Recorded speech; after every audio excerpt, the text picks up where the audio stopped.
līdz novembrē. Sniedziņš. Kurš datums šodien? 4. janvāris.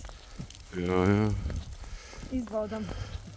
Man liekas, jau no rīta vai naktī jau sāks jau temperatūras augšiet, un tad būs jau klusīt.